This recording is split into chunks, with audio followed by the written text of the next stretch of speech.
नमस्कार दोस्तों, डेट है आज की 28 दिसंबर 2021 और स्वागत है आपका एडिटोरियल डिस्कशन में। आज देखो टोटल हम 3 इश्यूज डिस्कस करेंगे। सबसे पहला इशू तो इनइक्वालिटी से संबंधित है। इनइक्वालिटी वर्ल्ड इनइक्वालिटी रिपोर्ट आई थी ना, तो काफ़ी सारे आर्टिकल्स पब्लिश हो रहे हैं इस पर।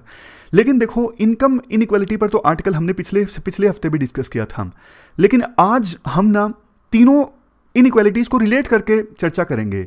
इनकम इनइक्वालिटी, पॉलिटिकल इनइक्वालिटी और सोशल इनइक्वालिटी, क्योंकि यूपीएससी ना थोड़ा इंटरलिंक करके पूछ लेती है। तो आज थोड़ा ये कंसेप्ट हम जानेंगे कि तीनों इनइक्वालिटीज़ के बीच में क्या रिलेशन है। उसके बाद दूसरा जो इशू हम डिस्कस करेंगे ना, वो लाइव मिनट का डिस्कस करेंगे, लेजिस्लेटिव काउंसिल्स से संबंधित। और तीसरा इंडियन एक्सप्रेस का आज ट्यूसडे है, तो ट्यूसडे को सी राजा मोहन का आर्टिकल होता है, वो आर्टिकल हम डिस्कस करेंगे। चलिए डिस्कशन स्टार्ट करते हैं। फर्स्ट इंपॉर्टेंट आर्टिकल इंडिया में इनकम इनइक्वालिटी से संबंधित है। आप जीएस पेपर 3 के इस टॉपिक से आर्टिकल को रिलेट कर सकते हो। क्या कंटेक्स्ट है?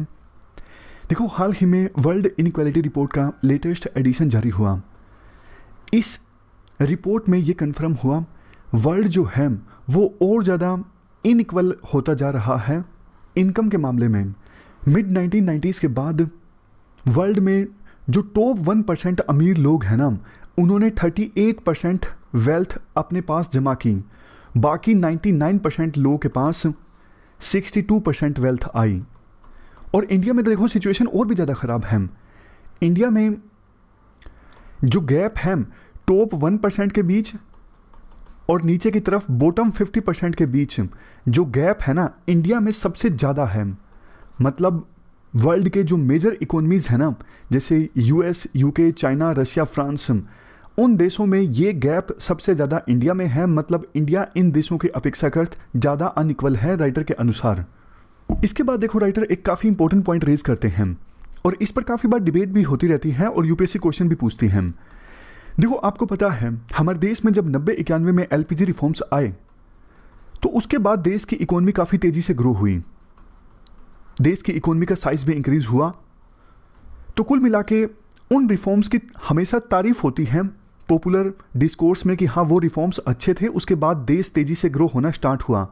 लेकिन आज के इस आर्टिकल में राइटर एक अलग एस्पेक्ट प्रेजेंट करते हैं। आज के आर्टिकल में राइटर बोलते हैं, देखो ग्रोथ रेट तो इंक्रीज हुई एलपीजी रिफॉर्म्स के बाद, लेकिन इनइक्वालिटीज़ भी इंक्रीज हुई। क्योंकि 1990-91 के बाद जो ग्रोथ रेट आई उसे जॉबलेस ग्रोथ भी कहा जाता है। मतलब कुछ ही लोगों को उन एलपीजी रिफॉर्म्स का फ़ायदा हुआ। अमीर और गरीब के बीच में जो खाई है एलपीजी रिफॉर्म्स के बाद बढ़ती गई। तभी तो सरकार को इतनी सारी स्कीम्स लॉन्च करनी पड़ी, जैसे मनरेगा, प्रधानमंत्री जन आरोग्य योजना, बहुत सारी स्कीम्स सरकार ने लॉन्च की हैं। इन स्कीम्स को लॉन्च करने के पीछे देखो एक आर्ग्यूमेंट है, पूरा कंसेप्ट है। मैं आपको बताता हूँ ब्रीफ में। आपने एक इकोनॉमी पढ़ी हो तो आपने ट्रिकल डाउन इफेक्ट के बारे में पढ़ा होगा। ट्रिकल डाउन इफेक्ट का मतलब देखो ये होता है कि जब अमीर लोगों पर, जो कॉर्पोरेट ग्रुप्स हैं, इंडस्ट्रियलिस्ट हैं, उन पर अगर टैक्स कम किया जाता है ना, तो उनके पास ज़्यादा वेल्थ जनरेट होगी। अब मान लीजिए कोई एक्स पर्सन है, काफ़ी अमीर है, पहले वो 30% टैक्स देता था, अभी 25% टैक्स देता है। मतलब उसके पास पैसों की बचत ज़्यादा होगी, तो वो उन्हीं पैसों का इस्तेमाल करेगा फर्दर इन्वेस्टमेंट करने के लिए।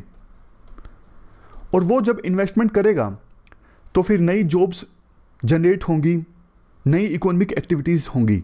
मतलब देखो सिंपल है, वो लोग जो इकोनॉमी में ट्रिकल डाउन इफेक्ट को सपोर्ट करते हैं ना, उनका ये मानना है कि सरकार कॉर्पोरेट ग्रुप्स पे टैक्स कम करे, इवेंचुअली इसका फ़ायदा सोसाइटी में जो गरीब लोग हैं उनको हो जाएगा। उसका एग्जाम्पल ये है कि अमीर लोगों के पास जब ज़्यादा पैसे होंगे तो वो ज़्यादा इन्वेस्ट करेंगे, ज़्यादा इन्वेस्ट करेंगे तो ज़्यादा इकोनॉमिक एक्टिविटीज़ पैदा होंगी, ज़्यादा जॉब्स जनरेट होंगी। मतलब उसका फ़ायदा इवेंचुअली गरीब लोगों को हो जाएगा। आप ये लैडर बनाइए, ऊपर ऊपर अमीर लोग हैं, अमीर लोगों के पास ज़्यादा पैसे होंगे तो नीचे उसका फ़ायदा ट्रिकल डाउन होकर गरीब लोगों को भी मिलेगा। जैसे देखो एक सिंपल एग्जांपल सोसाइटी का ले लीजिए। आपने कभी ये नोटिस किया है, जो अमीर लोग होते हैं समाज में, या फिर ये सेलिब्रिटीज़ मानिए, वो लोग जो फैशन सेंस फॉलो करते हैं ना, धीरे धीरे करके उसी टाइप के कपड़े समाज में, अब मैं वर्ड ये इस्तेमाल नहीं करना चाहता, सो कॉल्ड नीचे जो क्लास में लोग होते हैं ना, वो लोग भी धीरे धीरे वही जो कपड़े हैं वही फैशन सेंस यूज़ करने लगते हैं। तो इसे कहते हैं फैशन का ट्रिकल डाउन होना। जैसे किसी मूवी में जॉन अब्राहम ने, अक्षय कुमार ने, इन्होंने इस प्रकार के कपड़े पहने, आप देखिए DU में, दिल्ली यूनिवर्सिटी में अगले दिन उसी प्रकार के कपड़े पहनने लगते हैं लोग। तो फैशन का ट्रिकल डाउन होना, ये इसे कहते हैं। तो उसी प्रकार से इकोनॉमी में भी अमीर लोगों के पास जब पैसे आते हैं ना, तो धीरे धीरे करके वो इवेंचुअली नीचे के जो वर्ग है ना, उनके पास भी पैसे आने लगते हैं। लेकिन सोचा यह गया था कि 90-91 के बाद इस प्रकार से जब टैक्स कम किया जाएगा तो उसका फायदा इवेंचुअली गरीब लोगों को भी होगा। बट देखो इंडिया में ऐसा हुआ नहीं। 90-91 में LPG रिफॉर्म्स जब आए ना, तो सरकार ने टैक्स काफ़ी कम कर दिए थे। सोचा यह गया था कि इवेंचुअली इंडिया में ट्रिकल डाउन इफेक्ट देखने को मिलेगा और ग्रोथ का फायदा सभी वर्गों को होगा, लेकिन ऐसा नहीं हुआ राइटर के अनुसार। इसीलिए सरकार ने गरीब लोगों को राहत पहुंचाने के लिए काफ़ी सारी ये स्कीम्स लॉन्च की, मनरेगा जैसी, ताकि इनइक्वालिटीज़ जो बढ़ रही थी LPG रिफॉर्म्स के कारण, उन इनइक्वालिटीज़ को कम किया जा सके। ये तो देखो हमने बात की इनकम इनइक्वालिटी की, लेकिन देखो यहां पे इसके बाद ना एक और इंटरेस्टिंग कंसेप्ट आता है सोशल इनइक्वालिटी की। सोशल इनइक्वालिटी समझते हो ना? समाज में देखो आज भी सभी वर्गों के लोगों को एक साथ ट्रीट नहीं किया जाता है। अंबेडकर क्या कहा करते थे, याद कीजिए। अंबेडकर कहा करते थे पॉलिटिकल डेमोक्रेसी से पहले हमें सोशल डेमोक्रेसी चाहिए। सोशल डेमोक्रेसी मतलब समाज के सभी वर्गों को इक्वल रिस्पेक्ट, सबके साथ इक्वल ट्रीटमेंट, चाहे देखो वो किसी भी धर्म के हों, किसी भी जाति के हों, किसी भी कलर के हों, उनका कोई भी जेंडर हो और उनकी कोई भी चॉइस हो, जैसे वो वेजिटेरियन है, नॉन वेजिटेरियन है, LGBT कम्युनिटी से हैं, सबकी इक्वल ट्रीटमेंट, किसी के साथ भेदभाव नहीं होना चाहिए सिर्फ इस वजह से कि वो इस आइडेंटिटी के हैं, मतलब इस धर्म के हैं, जाति के हैं, या फिर उनकी ये चॉइस है। इस चीज़ की वकालत किया करते थे अंबेडकर। और देखो एक चीज़, सोशल डेमोक्रेसी और इनइक्वालिटी में, इनकम में भी, क्या इन दोनों के बीच में कोई रिलेशन है? हाँ, रिलेशन है। इसी वजह से अंबेडकर जो है ना, वो गांव को सपोर्ट नहीं करते थे। देखो अंबेडकर और गांधी के बीच में ना डिफरेंसेस थे। गांधी कहा करते थे गांव पे फोकस करो, गांव को सेल्फ सफिशिएंट बनाओ, गांव को सेल्फ सफिशिएंट बनाओगे तो इंडिया ग्रेट होगा, रोजगार के अवसर पैदा होंगे। लेकिन अंबेडकर इस बात से इत्तेफाक नहीं रखते थे। अंबेडकर को यह लगता था कि गांव में तो सबसे ज़्यादा अनटचेबिलिटी है, गांव में तो सबसे ज़्यादा सोशल इनइक्वालिटी है। अगर गांव पे हम फोकस करेंगे ना, तो जो स्ट्रक्चर है ना जाति के नाम पे, वो स्ट्रक्चर तो इंट्रेंस्ड रहेगा समाज में। जैसे जो पर्सन मतलब मोची का काम करता है वो मोची का ही काम करेगा, जो नाई का काम करता है वो नाई का ही काम करेगा, जो खेती करता है वो खेती करेगा। इस प्रकार की चीज़ें ना पहले गांव में हुआ करती थी। तो अंबेडकर कहा करते थे जाति के कारण कोई पर्सन तो उसी काम में फंस के रह जाएगा, उसी बिजनेस में फंस के रह जाएगा। तो इस वजह से अंबेडकर गांव को पसंद नहीं करते थे। अंबेडकर अर्बन एरियाज को ज़्यादा पसंद करते थे, क्योंकि अर्बन एरियाज में ना जात पात की जो प्रथा है वो खत्म हो जाती है। कोई भी पर्सन कोई भी प्रोफेशन अपना सकता है। इसीलिए अंबेडकर, गांधी के साथ अंबेडकर के डिफरेंसेस थे। ये चीज़ मैंने आपको इसलिए बताना चाहिए है क्योंकि इनकम इनइक्वालिटी और सोशल इनइक्वालिटी दोनों के बीच में रिलेशन है। राइटर भी यही मानते हैं कि जब तक आप सोशल डेमोक्रेसी नहीं इस्टेब्लिश करोगे ना, तब तक पूरी तरह से आप इनकम इनइक्वालिटीज़ को ख़त्म नहीं कर सकोगे। कभी आपने सोची है एक चीज़, जो मैनुअल स्क्वेंजर होते हैं, ह्यूमन वेस्ट उठाते हैं, अगर आपने ध्यान दिया हो तो ज़्यादातर जो मैनुअल स्क्वेंजर होते हैं वो एक पर्टिकुलर वर्ग, एक पर्टिकुलर जाति के होते हैं। मतलब जैसे जोड़ दिया गया हो कि इस जाति के पर्सन ही ये मैनुअल स्क्वेंजिंग का काम करेंगे, उनको फिर कहीं और काम मिलता भी नहीं है, मुश्किल से मिलता है। तो इस प्रकार से अगर UPSC पूछती है तो आप सोशल इनइक्वालिटी और इनकम इनइक्वालिटी इन दोनों को आपस में लिंक कर सकते हो। वैसे देखो आर्टिकल में तो कुछ पॉलिटिक्स भी दी गई हैं जो हम आंसर्स में इस्तेमाल नहीं कर सकते। राइटर कहते हैं यूनियन गवर्नमेंट ऑफ इंडिया किसी एक धर्म के लोगों को ज़्यादा प्रायोरिटी दे रही है। ये हम सीधा सीधा लिख नहीं सकते ना, तो ये पॉइंट्स हमारे काम के नहीं हैं। अब देखो एक और कंसेप्ट है आगे, पॉलिटिकल इनइक्वालिटी का। अब आप बोलोगे पॉलिटिकल इनइक्वालिटी हमारे देश में है ही नहीं। देखो है तो सोशल इनइक्वालिटी भी नहीं। संविधान में आर्टिकल 17 के तहत तो अनटचेबिलिटी पूरी तरह से बैन है, आपको पता है, लेकिन फिर भी पूरी तरह से ये ख़त्म नहीं हुई है। आज भी हमारे समाज में कहीं कहीं पर अनटचेबिलिटी देखने को मिलती है, डायरेक्ट फॉर्म में या फिर इनडायरेक्ट फॉर्म में। उसी प्रकार से देखो, कहने को तो हमारे देश में पॉलिटिकल इक्वालिटी है, कोई भी पर्सन इलेक्शन लड़ सकता है, कोई भी पर्सन जिसकी उम्र 18 साल से ज़्यादा है उसको वोट देने का अधिकार है, बाकायदा वो वोट अपना बनवा ले।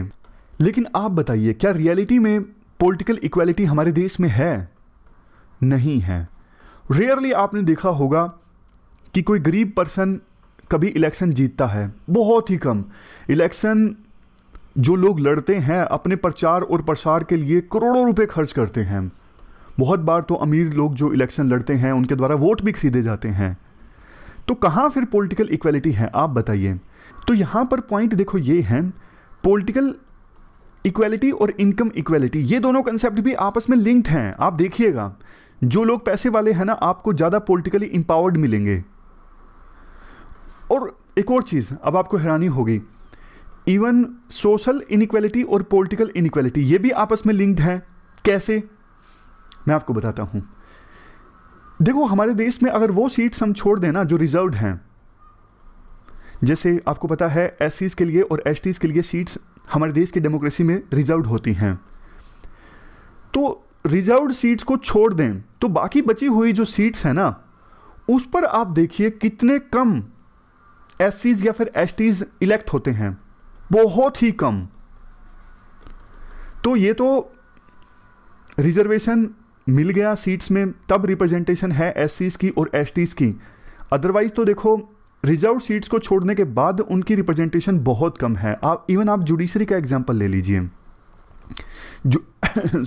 जुडिशरी में रिजर्वेशन नहीं है, जुडिशरी में रिजर्वेशन नहीं है, तो आप रिप्रेजेंटेशन देखिए एससीज का, एसटीज का, इवन महिलाओं का कितना कम रिप्रेजेंटेशन है, आप देखिए जुडिशरी में। तो मतलब ये तीनों जो इनइक्वालिटीज़ है ना, political inequality, social inequality, income inequality, ये आपस में लिंक्ड हैं। तो यूपीएससी के द्वारा इस प्रकार का क्वेश्चन पूछा जा सकता है। चलते हैं आगे। Important article state legislative councils के बारे में है। आप जीएस पेपर 2 के इस टॉपिक से आर्टिकल को रिलेट कर सकते हो। कंटेक्स्ट देखो ये है, कर्नाटक की लेजिस्लेटिव काउंसिल में हाल ही में इलेक्शंस हुए थे। तो इन इलेक्शंस के बारे में कांग्रेस के एक एमएलसी ने टिप्पणी की, जिसके बाद कंट्रोवर्सी पैदा हो गई कि लेजिस्लेटिव काउंसिल में वही लोग चुन के आते हैं जो असेंबली इलेक्शंस हार जाते हैं, जिनके पास पैसे होते हैं, तो फिर वो अपनी पार्टी हाईकमांड को पैसा देके लेजिस्लेटिव काउंसिल में सीट ले लेते हैं। और इन लेजिस्लेटिव काउंसिल्स में कोई खास काम होता नहीं, मेंबर्स जो होते हैं वो सीरियस नहीं होते काउंसिल की प्रोसीडिंग्स के बारे में। तो जब कांग्रेस के एमएलसी ने ये स्टेटमेंट दी ना, उसके बाद एक कंट्रोवर्सी जनरेट हो गई और कुछ एक्सपर्ट्स डिबेट भी करने लगे, क्या वास्तव में इन लेजिस्लेटिव काउंसिल्स की हमारे देश में आवश्यकता है भी या फिर नहीं है। बेसिक्स की बात पहले करते हैं। आपको पता है हमारा देश एक बाई कैमरल सिस्टम है। हमारे पार्लियामेंट में 2 हाउसेस हैं, राज्यसभा जिसे अपर हाउस के नाम से भी जाना जाता है और लोकसभा जिसे लोअर हाउस के नाम से भी जाना जाता है। जब हमारे संविधान निर्माता चर्चा कर रहे थे, यानी संविधान बनाने की प्रोसेस चल रही थी, तो एक क्वेश्चन पे डिबेट चली थी। चलो ये तो डिसाइड हो गया कि पार्लियामेंट में 2 हाउस होंगे, लेकिन स्टेट लेवल पे क्या होगा? क्या स्टेट लेवल पे भी 2 ही हाउस होने चाहिए, एक विधानसभा और दूसरी विधान परिषद, मतलब लेजिस्लेटिव असेंबली और लेजिस्लेटिव काउंसिल। तो उस समय संविधान निर्माताओं को यह लगा कि देखो, किसी स्टेट में 2 हाउस होने चाहिए या नहीं होने चाहिए, ये फैसला हमें स्टेट्स पे ही छोड़ देना चाहिए। तो संविधान निर्माताओं ने कॉन्स्टिट्यूशन में प्रोविजन रख दिया और प्रोसीजर भी बता दिया किस प्रकार से किसी स्टेट में लेजिस्लेटिव काउंसिल का निर्माण किया जा सकता है। प्रोसीजर हम जानेंगे, लेकिन आप ये जान लीजिए अभी तक हमारे देश में 7 स्टेट्स ऐसे हैं जहां पर लेजिस्लेटिव काउंसिल है। लेजिस्लेटिव असेंबली तो देखो सभी स्टेट्स में है, लेकिन लेजिस्लेटिव काउंसिल 7 स्टेट्स में है। आंध्र प्रदेश, बिहार, जम्मू एंड कश्मीर, कर्नाटक, महाराष्ट्र, तेलंगाना, उत्तर प्रदेश। तो ये 7 स्टेट्स हैं जहां पर अभी फिलहाल लेजिस्लेटिव काउंसिल है। संविधान में प्रोविजन की बात करें तो आर्टिकल 168 ये प्रोविजन करता है कि हर एक स्टेट अगर चाहे तो अपने राज्य में लेजिस्लेटिव काउंसिल का निर्माण कर सकता है। और प्रोसीजर बताया गया है आर्टिकल 169 में। 169 आर्टिकल में बताया गया है, मान लीजिए अभी उड़ीसा की तरफ से डिमांड आई है कि लेजिस्लेटिव काउंसिल का निर्माण करना है हमें उड़ीसा में। तो प्रोसीजर बताता हूं आपको। सबसे पहले तो देखो, उड़ीसा की विधानसभा में यानी लेजिस्लेटिव असेंबली में एक रेजोल्यूशन पास करना होगा एब्सोल्यूट मेजोरिटी के साथ और इवन स्पेशल मेजोरिटी के साथ। एब्सोल्यूट मेजोरिटी का मतलब है उड़ीसा की विधानसभा की जो टोटल स्ट्रेंथ है उसका आधा +1। उड़ीसा की विधानसभा की स्ट्रेंथ है 147, तो 147/2+1 ये हुई एब्सोल्यूट मेजोरिटी। स्पेशल मेजोरिटी की बात करें, 2/3 ऑफ प्रेजेंट एंड वोटिंग। मान लीजिए 147 के 147 जो मेंबर हैं वो प्रेजेंट हैं वोटिंग के लिए, तो 147 का 2/3 कितना हो गया, 97 के आसपास हो गया। तो दोनों चीज़ें इंश्योर करना जरूरी है अगर रेजोल्यूशन पास करना है किसी भी स्टेट असेंबली के द्वारा लेजिस्लेटिव काउंसिल का निर्माण करने के लिए। एक बार अगर स्टेट असेंबली से रेजोल्यूशन पास हो जाए एब्सोल्यूट मेजोरिटी और स्पेशल मेजोरिटी के साथ, तो उसके बाद बिल जाता है पार्लियामेंट में। और जो असल पावर्स हैं विभिन्न स्टेट्स में लेजिस्लेटिव काउंसिल का निर्माण करने के लिए वो पार्लियामेंट के पास ही हैं। यहाँ पर देखो, vested in parliament of India as per article 169। एक और इंपॉर्टेंट बात, वैसे तो देखो किसी भी राज्य में स्टेट लेजिस्लेटिव काउंसिल का निर्माण किया जाता है या फिर जहाँ पर ऑलरेडी स्टेट लेजिस्लेटिव काउंसिल है एबोलिश किया जाता है तो संविधान चेंज होता है। लेकिन फिर भी इस प्रकार के बिल्स को पार्लियामेंट में कॉन्स्टिट्यूशनल अमेंडमेंट बिल नहीं माना जाता। अगर कॉन्स्टिट्यूशनल अमेंडमेंट बिल माना जाता है तो स्पेशल मेजोरिटी के साथ इसे पास करना होगा आर्टिकल 368 में जो प्रोसीजर दिया हुआ है। लेकिन उस प्रकार की स्पेशल मेजोरिटी की आवश्यकता नहीं होती पार्लियामेंट में किसी राज्य में स्टेट लेजिस्लेटिव काउंसिल का निर्माण करने के लिए या फिर स्टेट लेजिस्लेटिव काउंसिल को एबोलिश करने के लिए। नेक्स्ट, लेजिस्लेटिव काउंसिल्स के स्ट्रेंथ या फिर कंपोजिशन की हम बात कर लेते हैं। देखो, किसी भी राज्य में लेजिस्लेटिव काउंसिल्स में टोटल मेंबर्स की संख्या लेजिस्लेटिव असेंबली के मेंबर्स की संख्या के 1/3 से ज़्यादा नहीं हो सकती। फॉर एग्जांपल, उड़ीसा के विधानसभा में टोटल सीट्स हैं 147, तो वहाँ पर अगर लेजिस्लेटिव काउंसिल का निर्माण करना है तो 1/3 ऑफ 147 कितना हुआ, 49। 49 से ज़्यादा सीट्स नहीं हो सकती उड़ीसा की लेजिस्लेटिव काउंसिल में। लेकिन एक और कंडीशन है, आर्टिकल 171 के अनुसार मिनिमम जो सीट्स हैं लेजिस्लेटिव काउंसिल में वो 40 होनी चाहिए, 40 होनी चाहिए। जम्मू एंड कश्मीर एक्सेप्शन है, वहाँ पर लेजिस्लेटिव काउंसिल में सीट्स की संख्या है 36। एक्सेप्शन इसलिए है क्योंकि जम्मू एंड कश्मीर असेंबली का निर्माण किया गया है जम्मू एंड कश्मीर के संविधान के अनुसार और पार्ट 6 एप्लीकेबल नहीं होता जम्मू एंड कश्मीर पे। अब क्वेश्चन ये उठता है कि लेजिस्लेटिव काउंसिल के मेंबर्स को कौन चुनता है, तो यहाँ पर नज़र डालिए। देखो, किसी भी स्टेट के लेजिस्लेटिव काउंसिल में 1/12 मेंबर्स को चुना जाता है उस स्टेट के ग्रेजुएट्स के द्वारा, 1/12 मेंबर्स को चुना जाता है टीचर्स के द्वारा, सेकेंडरी स्कूल के टीचर्स के द्वारा। उसके बाद 1/3 मेंबर्स को चुना जाता है उस स्टेट में उस स्टेट की local authorities, for example municipalities, इन सब के द्वारा।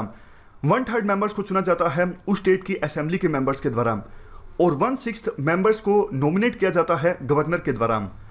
किसी पर्सन ने अच्छा काम किया है literature, art, science, cooperative movement और सोशल सर्विस में, तो उस पर्सन को नॉमिनेट किया जा सकता है गवर्नर के द्वारा किसी भी स्टेट की लेजिस्लेटिव काउंसिल में। तो ये हमने कंपोजिशन की बात की। अब इशू ये आता है, क्या विभिन्न राज्यों में लेजिस्लेटिव काउंसिल होनी चाहिए या फिर नहीं होनी चाहिए। पहले हम आर्गुमेंट्स डिस्कस करेंगे पक्ष में विभिन्न राज्यों में लेजिस्लेटिव काउंसिल होनी चाहिए। 4 आर्गुमेंट्स दिए जा सकते हैं लेजिस्लेटिव काउंसिल्स के फेवर में। सबसे पहला आर्गुमेंट, अगर देखो किसी राज्य में लेजिस्लेटिव काउंसिल होती है तो वो लेजिस्लेटिव काउंसिल एक प्रकार से इंश्योर करती है कि उस स्टेट की लेजिस्लेटिव असेंबली के द्वारा जल्दबाजी में कोई भी डिफेक्टिव बिल या फिर ऐसा बिल जिसे ठीक से कंसिडर नहीं किया गया है, जिस पर ठीक से चर्चा नहीं हुई है, वो बिल पास ना हो। क्योंकि अगर लेजिस्लेटिव काउंसिल होगी तो लेजिस्लेटिव काउंसिल से भी उस बिल को पास करवाना जरूरी होगा, वहाँ पर डिस्कशन जरूर होगी। ये पहला आर्गुमेंट है। दूसरा आर्गुमेंट, कई बार देखो eminent professionals, experts, intellectuals, academicians वो डायरेक्ट इलेक्शंस फेस नहीं कर सकते, यानी इलेक्टोरल पॉलिटिक्स में पार्टिसिपेट नहीं कर सकते। अगर विभिन्न स्टेट्स में लेजिस्लेटिव काउंसिल्स होती हैं तो ऐसे पर्सन्स को रिप्रेजेंटेशन मिलेगी लेजिस्लेटिव काउंसिल्स में। तो ये दूसरा आर्गुमेंट है। तीसरा argument, more accountability of state government. अगर विभिन्न राज्यों में स्टेट लेजिस्लेटिव काउंसिल होगी तो वो गवर्नमेंट से जवाब मांगेगी। जैसे अभी राज्यसभा में सरकार से, सेंट्रल गवर्नमेंट से क्वेश्चंस पूछे जाते हैं कि आपने ये पॉलिसी क्यों अपनाई, देश में वायलेंस हो रहा है, आप इसके लिए क्या कुछ कर रहे हैं। उसी प्रकार से अगर विभिन्न स्टेट्स में स्टेट लेजिस्लेटिव काउंसिल्स होंगी तो वो भी सरकार की जवाबदेही तय करेंगी। तीसरा आर्गुमेंट। चौथा आर्गुमेंट, हेल्दी डिस्कशन होगी। देखो ज़्यादा से ज़्यादा डेमोक्रेसी में हेल्दी डिस्कशन बहुत ज़्यादा ज़रूरी है। जितनी ज़्यादा हेल्दी डिस्कशन होती है उतनी ही ज़्यादा मदद मिलती है अच्छे लॉज को फॉर्मुलेट करने में। तो ये हमने आर्गुमेंट डिस्कस किए स्टेट लेजिस्लेटिव काउंसिल्स के पक्ष में। अब हम उन आर्गुमेंट्स को डिस्कस करते हैं जो दिए जाते हैं विभिन्न स्टेट्स में लेजिस्लेटिव काउंसिल्स नहीं होनी चाहिए, इनका कोई फ़ायदा नहीं है। सबसे पहला आर्गुमेंट, देखो स्टेट लेजिस्लेटिव काउंसिल्स उन लीडर्स को पाक करने के लिए यूज़ की जाती हैं जो इलेक्शंस हार गए हैं। किसी ने अगर लेजिस्लेटिव असेंबली का यानी विधानसभा का इलेक्शन लड़ा, वो हार गया, तो उसकी पार्टी क्या करेगी, उस लीडर को लेके आ जाएगी लेजिस्लेटिव काउंसिल में। राज्यसभा में भी आपने ये चीज़ देखी होगी कि जो लीडर्स लोकसभा का इलेक्शन हार जाते हैं तो उन लीडर्स की पार्टी उन्हें पार्लियामेंट में लेके आ जाती है राज्यसभा के रास्ते से।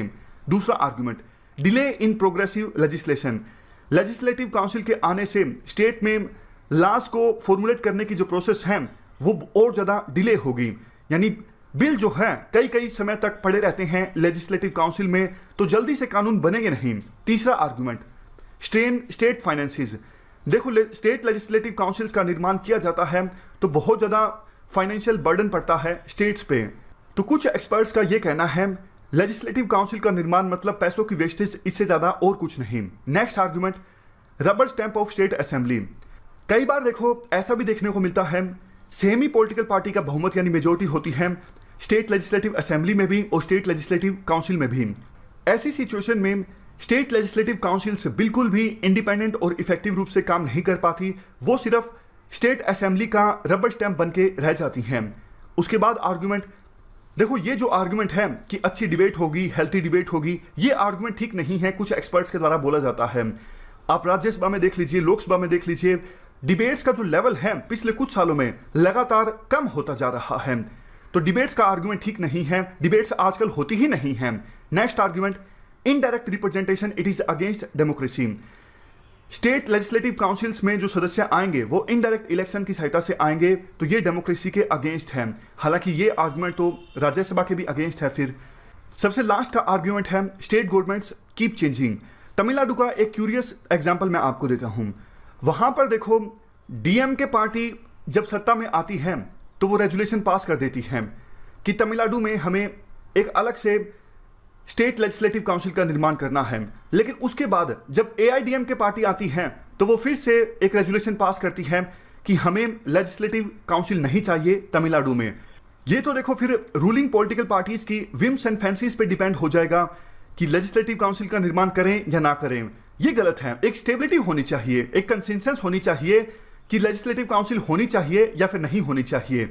ऐसे तो देखो मान लीजिए लेजिस्लेटिव काउंसिल के लिए बिल्डिंग का निर्माण कर दिया, 100 करोड़ रुपए लग गए, उसके बाद अलग पार्टी अगर सत्ता में आ गई तो वो बोलेगी कि नहीं नहीं चाहिए, तो सारे 100 करोड़ रुपए वेस्ट हो गए। ये चीज़ें गलत हैं।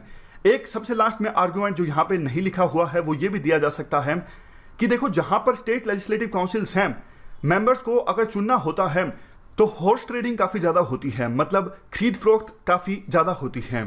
तो इस प्रकार से हमने सभी आर्गुमेंट्स डिस्कस किए जो दिए जा सकते हैं स्टेट लेजिस्लेटिव काउंसिल्स के निर्माण के अगेंस्ट है। तो ये पूरा आर्टिकल हमने डिस्कस किया स्टेट लेजिस्लेटिव काउंसिल्स से संबंधित।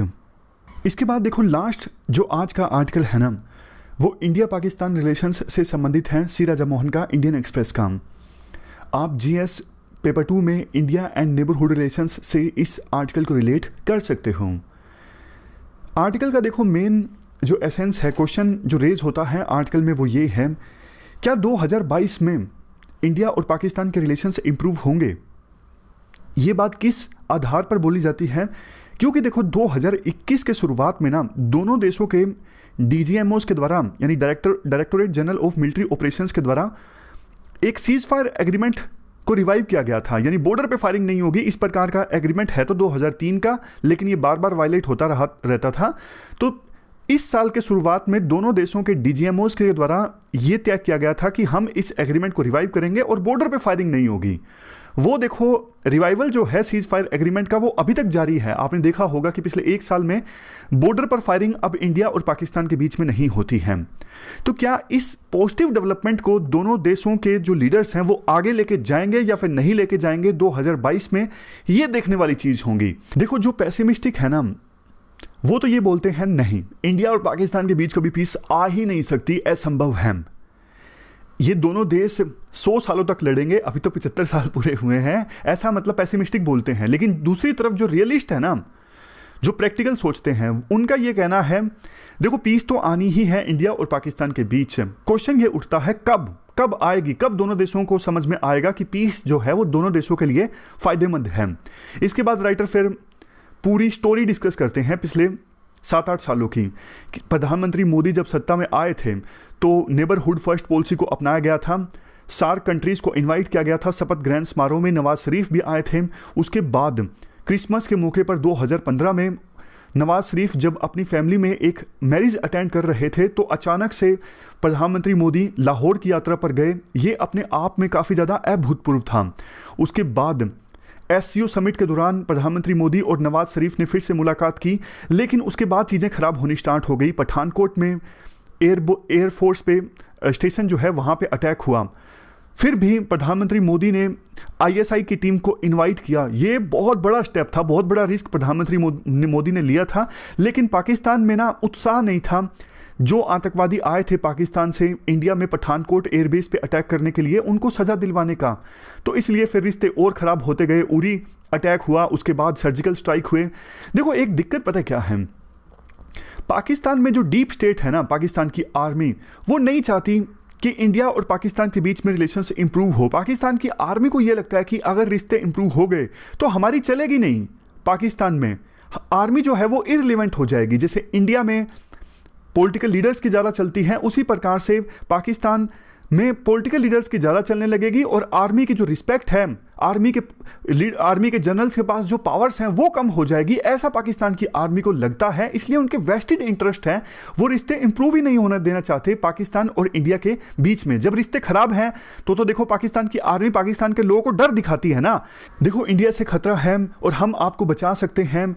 तो आर्मी के जो जनरल्स हैं पाकिस्तान में वो अपने हाथों में पावर्स सेंट्रलाइज करते हैं और बहुत सारे बिजनेस भी चलाने लगते हैं, मतलब बहुत पैसा भी कमाते हैं। तो इस वजह से उन्हें यह लगता है कि अगर पीस हो गई तो फिर हमारी चलेगी नहीं। तो जब भी पीस की कोशिश होती है ना, वो कोई ना कोई जानबूझ के टेरर अटैक करवा देते हैं। उन्हें पता है टेरर अटैक होगा तो इंडिया जवाब देगा, इंडिया में डेमोक्रेसी है, इंडिया में पॉलिटिकल लीडर्स को जवाब देना पड़ता है लोगों को, तो फिर रिश्ते फिर से खराब हो जाएंगे। इसी वजह से पाकिस्तान की आर्मी के वेस्टेड इंटरेस्ट इन्वॉल्व हैं।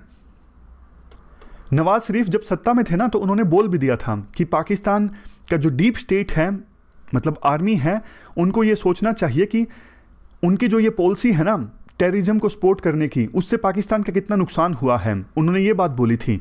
उसके बाद पाकिस्तान की आर्मी ने नवाज शरीफ को सत्ता से हटवा दिया, मतलब इलेक्शन रिग्ड थे। उसके बाद इमरान खान को पाकिस्तान की आर्मी सत्ता में लेके आई। इमरान खान ने 2019 के लोकसभा इलेक्शन से पहले, हमारे देश में जब लोकसभा इलेक्शंस हुए थे उससे पहले ये बात बोली थी कि मैं इंडिया को ज़्यादा जानता हूँ, मेरे से ज़्यादा पाकिस्तान में इंडिया को कोई नहीं जानता, अगर मोदी इलेक्ट होते हैं तो हम पीस ले आएंगे। लेकिन राइटर का ये मानना है, सी राजा मोहन का, कि इमरान खान को शायद इंडिया और पाकिस्तान की जो इतिहास है नेगोशिएशंस का वो नहीं पता था, तभी उन्होंने इस प्रकार की स्टेटमेंट दी। उससे पहले तो देखो बालाकोट एयर स्ट्राइक्स हुए थे, बालाकोट एयर स्ट्राइक से पहले पुलवामा में टेरर अटैक हुआ था, मतलब बहुत ज़्यादा रिलेशंस जो है वो ख़राब हो गए थे। उसके बाद फाइनली जाके इस साल शुरुआत में जो बॉर्डर पे सीज फायर एग्रीमेंट है ना उसको रिवाइव किया गया। इसी बीच देखो एक इंपॉर्टेंट घटना ये घटी कि कश्मीर में इंडिया ने स्पेशल स्टेटस को रिवोक कर दिया। पाकिस्तान को ये बात अच्छी नहीं लगी। पाकिस्तान ने कोशिश की इंटरनेशनली इंडिया के खिलाफ पॉइंट्स गेन करने की, इंडिया को मजबूर करने की कि इंडिया कश्मीर में स्पेशल स्टेटस को फिर से वापस लेके आए, लेकिन पाकिस्तान के हाथ कुछ नहीं लगा। तो पाकिस्तान ने खुद से ही स्टेप्स लेने स्टार्ट किए, जैसे इंडिया के साथ ट्रेड रिलेशंस को भी सस्पेंड कर दिया। लेकिन देखो पाकिस्तान में भी ना एक बड़ा वर्ग ऐसा है जो इंडिया के साथ अच्छे रिश्ते चाहता है। जैसे पाकिस्तान के बिजनेसमैन हैं, उनको पता है इंडिया के साथ ट्रेड नहीं करोगे तो इंडिया बहुत नुकसान होगा। तो पाकिस्तान की कॉमर्स मिनिस्ट्री ना एक प्रपोजल लेके आए कि इंडिया से शुगर और कॉटन को इंपोर्ट किया जाए। लेकिन पाकिस्तान ने पहले ये स्टेटमेंट दे दी थी, आपको पता है, जब तक कश्मीर में स्पेशल स्टेटस को रिवाइव नहीं किया जाएगा हम इंडिया के साथ ट्रेड नहीं करेंगे। तो क्रिटिसिज्म जब हुआ, पाकिस्तान के प्रधानमंत्री इमरान खान ने पाकिस्तान की कॉमर्स मिनिस्ट्री के उस प्रपोजल को स्ट्राइक डाउन कर दिया कि इंडिया से आप शुगर और कॉटन इंपोर्ट कर लो। तो कुल मिला के देखो, अब पाकिस्तान को ना इंडिया के साथ एंगेज करने की अपनी टर्म्स को थोड़ा डाइल्यूट करना होगा। जो उन्होंने अपनी टर्म्स तय कर रखी हैं, जब तक कश्मीर में स्पेशल स्टेटस रिवोक नहीं होगा हम किसी प्रकार की बात इंडिया से नहीं करेंगे। देखो स्पेशल स्टेटस अब वापस से रिवाइव नहीं होने वाला है। ये पाकिस्तान के लीडर्स को, पाकिस्तान की आर्मी इस्टेब्लिशमेंट को समझने की आवश्यकता है। इसलिए उनको अपनी जो प्री कंडीशंस है ना इंडिया से एंगेज करने की, वो डाइल्यूट करनी चाहिए। और उम्मीद यही की जाती है कि इंडिया और पाकिस्तान के बीच पीस आए 2022 में। ये पूरा आर्टिकल हमने डिस्कस किया इंडिया और पाकिस्तान रिलेशंस से संबंधित। हमारी आज की इस डिस्कशन में इतना ही है। Thank you very much for discussion.